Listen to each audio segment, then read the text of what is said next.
Reels वाली बहू। प्रज्ञा को रील्स बनाने का बड़ा ही क्रेज है और वो दिन भर रील्स बनाती रहती है। खाते पीते घूमते फिरते घर में कॉलेज में रील्स बनाने के कारण प्रज्ञा पूरे कॉलेज में हाईलाइटेड है। जहां उसके रील्स सभी को पसंद आते हैं, वहीं मनीषा चिंता में डूबी रहती है। एक रोज जब खाते हुए प्रज्ञा रील्स बना रही होती है, तब मनीषा कहती है, एक मिनट भी चैन नहीं है इस लड़की को। ये नहीं कि खाना तो आराम से खा ले, लेकिन नहीं, अरे थोड़ी देर रील्स नहीं बनाओगी तो आसमान नहीं टूट पड़ेगा। अरे मम्मी, इसी को तो कहते हैं डिटर्मिनेशन। तुम नहीं समझोगी ये सब। भगवान, इस लड़की को सद्बुद्धि दे। जब देखो तब टेढ़ा बाका मुंह बनाती रहती है। मनीषा की बात का प्रज्ञा पर जरा भी असर नहीं होता और वो खाते खाते रील्स बनाती रहती है। दिन बीतने लगते हैं और देखते देखते प्रज्ञा का कॉलेज भी खत्म हो जाता है। आए दिन कोई ना कोई मनीषा को प्रज्ञा की शादी करवाने का सुझाव दे जाता है। सब ठीक ही कहते हैं, प्रज्ञा की शादी कर देनी चाहिए। अपने घर के काम काज में व्यस्त हो जाएगी तो खुद ही ये रील्स और नाच गाना बंद हो जाएगा। मनीषा और प्रेम प्रज्ञा के लिए एक अच्छा लड़का ढूंढने लगते हैं और तभी विकी का रिश्ता प्रज्ञा के लिए आता है, जिसने प्रज्ञा को उसकी रील्स देखकर पसंद कर लिया था। अगले दिन विकी अपने माता पिता के साथ प्रज्ञा के घर पहुंच जाता है और प्रज्ञा साड़ी पहने हाथों में चाय की ट्रे लिए उनके सामने आती है। जब विकी को पसंद है तो हमें भी बहू पसंद है। बहन जी, आप बारात की तैयारी कीजिए। एक बार लड़का लड़की अकेले में बात कर ले तो अच्छा रहेगा। हाँ हाँ, क्यों नहीं। मनीषा विकी को प्रज्ञा के कमरे में भेजती है, जहाँ प्रज्ञा पहले से ही रील्स बना रही होती है। तभी विकी कहता है, आ गए आपके साजन जी। हमारे साथ ये रील्स कंप्लीट करती तो और भी अच्छा रहता। अच्छा जी, अब आ ही गए हैं तो बना ही लेती हूँ आपके साथ। दोनों मिलकर रील्स बनाते हैं। जब भी मीट और तुरंत पोस्ट भी कर देते हैं। फिर विकी कहता है, जब आप साड़ी में चाय लेकर आई तब मुझे लगा कि कहीं मैं गलत घर में तो नहीं आ गया। अब सही है। दोनों की शादी पक्की हो जाती है और शादी के दिन भी प्रज्ञा रील्स बनाने से चूकती नहीं। यहाँ तक कि बारात के समय भी नाचते हुए रील्स बनाती है। सभी लोग प्रज्ञा की तारीफ के पुल बांध देते हैं और प्रज्ञा नाचती गाती अपने ससुराल चली जाती है। सब कुछ अच्छा चल रहा होता है। प्रज्ञा यहाँ भी दिन भर हर चीज की रील्स बनाती रहती है। लेकिन कुछ दिनों के बाद जब सुनीता कहती है, बहू, ये रील्स के साथ साथ कुछ काम भी कर लिया करो। वैसे तुझे और क्या क्या बनाना आता है?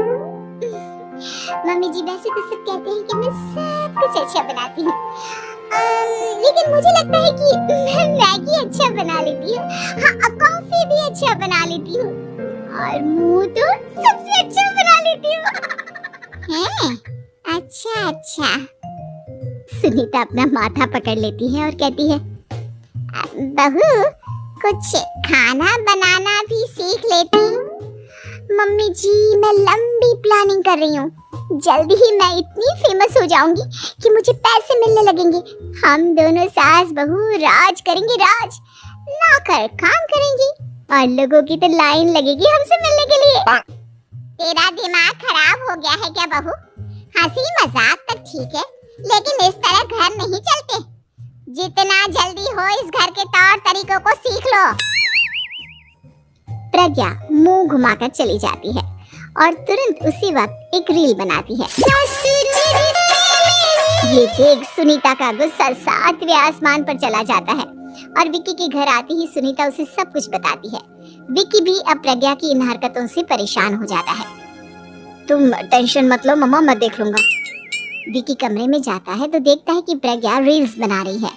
विकी बड़े ही प्यार से प्रज्ञा से कहता है, प्रज्ञा, इन सब के लिए मैं तुम्हें मना नहीं कर रहा हूँ, लेकिन फिर भी हर वक्त तो ये अच्छा नहीं लगता ना।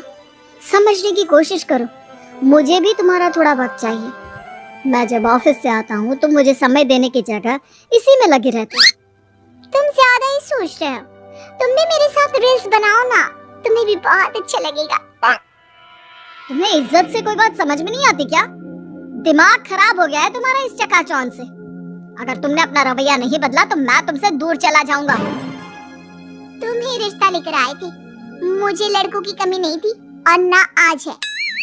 विकी दरवाजा पटक कर चला जाता है। धीरे धीरे विकी प्रज्ञा से दूर होता जाता है। एक रोज मनीषा प्रज्ञा के ससुराल उससे मिलने जाती है। तब सुनीता उससे कहती है, बहन जी अब आई हैं तो कुछ दिन यहाँ रहकर जाइएगा, आप ही का घर है। हाँ मम्मी, बहुत दिन हो गए तुम्हारे साथ एक भी रील नहीं बनाई मैंने। प्रज्ञा तुरंत अपने फोन में रील्स ऑन कर लेती है। ये सब मुझसे नहीं होता। तेरा ये भूत अभी तक नहीं उतरा क्या? बहन जी आप कुछ कहती नहीं क्या इसे? जब आप ही कुछ नहीं कर पाई तो मैं कर ही क्या सकती हूँ, सास तो वैसे ही बदनाम है। शाम को घर की लाइट चली जाती है और मनीषा प्रज्ञा से कहती है, मेरे घुटनों में बहुत दर्द हो रहा है, तू लाइट का कुछ इंतजाम करना बेटा। अच्छा कैंडल जला देती हूँ मम्मा। प्रज्ञा गाते हुए कैंडल जलाती है और खिड़की के पर्दे के पास रख देती है। मनीषा जिसे बहुत दर्द हो रहा है वो सो जाती है और प्रज्ञा हमेशा की तरह अपने रील्स में लग जाती है। उधर कैंडल की वजह से पर्दा आग पकड़ लेता है और मनीषा के कमरे में आग लग जाती है। बचाओ, कोई है बचाओ। सभी भागते हैं और विकी कमरे की आग बुझाने में लग जाता है, लेकिन तब तक मनीषा आधी जल चुकी थी। मनीषा की हालत देख प्रज्ञा रोने लगती है। विकी मनीषा को तुरंत हॉस्पिटल ले जाता है और उसे एडमिट कराता है। विकी प्रज्ञा से कहता है, देख लिया ना, तुम्हारे इस नाच गाने की वजह से आज तुम्हारी माँ की जान जाते जाते रह गई। अब पता नहीं तुम और क्या चाहती हो। उधर डॉक्टर कहते हैं, इनकी हालत बहुत नाजुक है, आधे से ज्यादा जल चुकी है। प्रज्ञा रोती हुई मंदिर में जाती है और भगवान के आगे जाकर कहती है, भगवान मेरी माँ को ठीक कर दो, मैं कसम खाती हूँ हाथ से ये रील्स बनाना छोड़ दूंगी, बस मुझे मेरी माँ वापस मिल जाए। 2 दिन बीत जाते हैं और मनीषा खतरे से बाहर आ जाती है। पेशेंट अब ठीक है, आप लोग उनसे मिल सकते हो।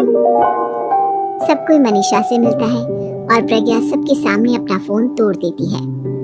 मुझे माफ कर दो मम्मा, मैंने तुम लोगों की बातों को नजरअंदाज किया। बेटा कोई भी चीज जरूरत से ज्यादा खराब है। मैंने तुम्हें रील्स बनाने से कभी मना नहीं किया, लेकिन हर वक्त एक ही चीज तो सही नहीं है।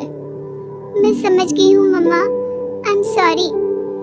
प्रज्ञा उस दिन से रील्स बनाना छोड़ देती है और पूरी तरह से अपने घर में लग जाती है।